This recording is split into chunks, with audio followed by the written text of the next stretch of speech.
নমস্কার বন্ধুরা, নতুন বছর 2025 সাল আসতে আর মাত্র কিছুদিন বাকি। তো আমরা নতুন বছরে অনেকেই কিন্তু আছে যে পূর্ণিমা তিথিগুলো পালন করব। তাও আপনাদের যদি আমি সারা বছরের পূর্ণিমা তিথি বলে দিই তাহলে নিশ্চয়ই আপনাদের অনেক বেশি সুবিধা হবে। তাহলে চলুন পূর্ণিমা তিথি সম্পর্কে কিছু জেনে নেওয়া যাক। সনাতন ধর্মে পূর্ণিমা তিথির একটা কিন্তু বিশেষ মাহাত্ম্য আছে। এই তিথিতে দান ও পুণ্যের কথা বলা আছে। জীবনে সুখ সমৃদ্ধি পেতে এবং পাপের থেকে মুক্তি পেতে অনেকেই পূর্ণিমা তিথির ব্রত পালন করেন। তাই চলুন দেখে নেওয়া যাক জানুয়ারি থেকে শুরু করে ডিসেম্বর পর্যন্ত 2025 সালে পূর্ণিমা তিথিগুলি কোন কোন তারিখে পড়বে। পূর্ণিমা তিথিতে কি করতে হয় সেটা জানুন। পূর্ণিমা তিথিতে গঙ্গা স্নান এবং দান কাজের বিশেষ মাহাত্ম্য আছে। পূর্ণিমার দিন এই কাজগুলো খুবই শুভ বলেই মানা হয়। প্রত্যেক মাসে একটি করে পূর্ণিমা তিথি পড়ে। সেই অনুযায়ী বছরে 12টি পূর্ণিমা তিথি পড়বে। পূর্ণিমা তিথি প্রত্যেক মাসের শুক্লপক্ষের শেষ দিনে পড়ে। আর পূর্ণিমা তিথির পরের দিন থেকেই সনাতন ধর্মের ক্যালেন্ডার অনুযায়ী নতুন মাস পড়ে। পূর্ণিমার দিন চাঁদের রূপ যেন 16 আনা সম্পূর্ণ হয়ে ওঠে। জ্যোতির্বিজ্ঞান এবং জ্যোতিষশাস্ত্রের পাশাপাশি পূর্ণিমা তিথি আয়ুর্বেদের বিশেষ মাহাত্ম্য আছে। আয়ুর্বেদে এই দিনটি মন, শরীর এবং আত্মার মধ্যে একটা ভারসাম্য বজায় রাখার জন্য উত্তম তিথি হিসাবেই মানা হয়। সনাতন ধর্মে পূর্ণিমা তিথির বিশেষ মাহাত্ম্য রয়েছে। জীবনে সুখ সমৃদ্ধি পেতে পারেন এই সময়। এই পূর্ণিমা তিথিগুলো একেবারেই মিস করবেন না। এই তিথিতে যতটা পারবেন দান ধ্যান আপনারা করতে পারেন। পূর্ণিমা তিথির দিন মা লক্ষ্মীর আরাধনা করতে পারেন, কারণ এই দিন মা লক্ষ্মীর আরাধনার বিশেষ মাহাত্ম্য রয়েছে। ভক্তরা ভক্তি ভরে মা লক্ষ্মীর আরাধনা করেন এবং মায়ের কৃপায় জীবনে সুখ সমৃদ্ধি বজায় থাকে, অর্থ কষ্ট কমে যায়। তাই এই পূর্ণিমা তিথি পালনের বিশেষ গুরুত্ব আছে। তবে এদিন শুধু মা লক্ষ্মী নন, চন্দ্রদেবেরও কিন্তু পুজো দেওয়া যায়। বিশেষ করে যেসব ব্যক্তিদের জন্মছকে রবির দোষ আছে তারা পূর্ণিমা তিথিতে চন্দ্রের পুজো করলে সেই দোষ কেটে যায়। এই পূর্ণিমা তিথিতে যদি পারেন কোনো ছোট বাচ্চাকে যদি খাওয়াতে তাহলে কিন্তু ভীষণ ভালো হয়। বিশেষ করে কুমারী মেয়েদের খাওয়ালেও কিন্তু ভীষণ ভালো। অসহায় মানুষদের দান করতে পারেন, সেটাও কিন্তু ভীষণই ভালো এবং শুভ ফল দেয়। যারা অনেক কষ্টে আছেন, অর্থ কষ্ট বলুন বা শারীরিক কষ্ট বা ধরুন ঝগড়া বিবাদ কলহ যাই কিছু থাকুক না কেন, আপনারা কিন্তু পূর্ণিমা তিথি যদি মন দিয়ে পালন করেন তাহলে কিন্তু সমস্ত কিছুর দিক থেকে রক্ষা পাবেন।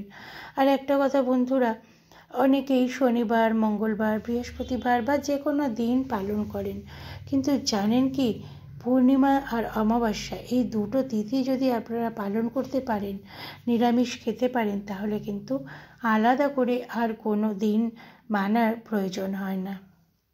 তো চলুন আমি আজকে বলবো কোন কোন দিন পড়েছে পূর্ণিমা তিথি। যেমন 13ই জানুয়ারি 2025 পৌষ পূর্ণিমা ব্রত পড়েছে।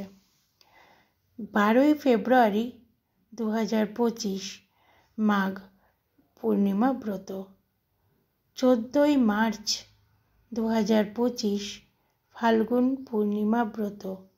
12ই এপ্রিল 2025 চৈত্র পূর্ণিমা ব্রত।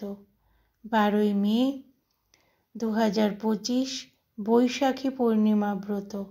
11ই জুন 2025 বড় পূর্ণিমা ব্রত। 10ই জুলাই 2025 আষাঢ় পূর্ণিমা ব্রত।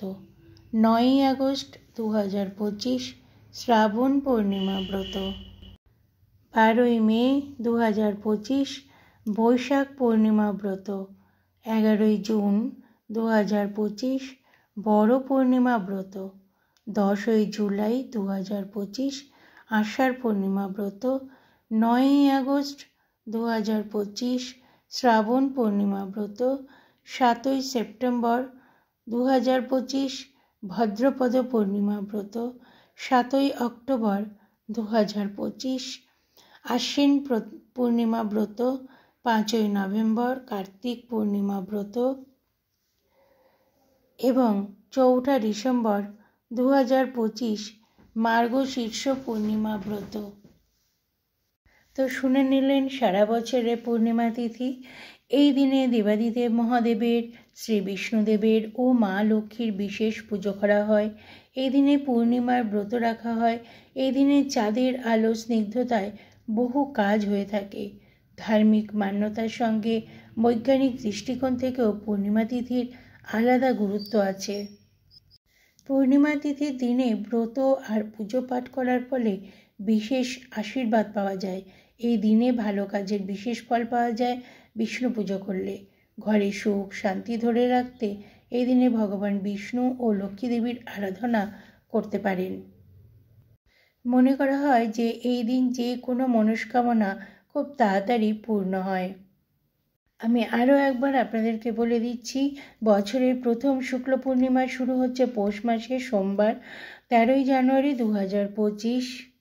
বছরের দ্বিতীয় শুক্ল পূর্ণিমা বাংলার মাঘ মাসে বুধবার 12ই ফেব্রুয়ারি 2025। বছরের তৃতীয় শুক্ল পূর্ণিমা বাংলার ফাল্গুন মাসে শুক্রবার 14ই মার্চ 2025। বছরের চতুর্থ শুক্ল পূর্ণিমা বাংলার চৈত্র মাসে শনিবার 12ই এপ্রিল 2025। বছরের পঞ্চম শুক্ল পূর্ণিমা বাংলার বৈশাখ মাসে সোমবার 12ই মে 2025। বছরের ষষ্ঠ শুক্ল পূর্ণিমা বাংলার জ্যৈষ্ঠ মাসে বুধবার 11ই জুন 2025। বছরের সপ্তম শুক্ল পূর্ণিমা বাংলার আষাঢ় মাসে বুধবার 10ই জুলাই 2025। বছরের অষ্টম শুক্ল পূর্ণিমা বাংলার শ্রাবণ মাসে শনিবার 9ই আগস্ট 2025। বছরের নবম শুক্ল পূর্ণিমা বাংলার ভাদ্র মাসে রবিবার 7ই সেপ্টেম্বর 2025। বছরের দশম শুক্ল পূর্ণিমা বাংলার আশ্বিন মাসে মঙ্গলবার 7ই অক্টোবর 2025। বছরের একাদশতম শুক্ল পূর্ণিমা বাংলার কার্তিক মাসে বুধবার 5ই নভেম্বর 2025। বছরের দ্বাদশ তথা শেষ শুক্ল পূর্ণিমা বাংলার অগ্রহায়ণ মাসের 4ঠা ডিসেম্বর 2025। একজন ঈশ্বরভক্ত মানুষের কাছে দিনটি মা প্রকৃতি থেকে রক্ষার ঢালের মতো। দিনটিকে ঈশ্বরের কাছ থেকে গভীর আশীর্বাদ পাওয়ার জন্য একটি দুর্দান্ত সময় হিসাবেও কিন্তু দেখা হয়।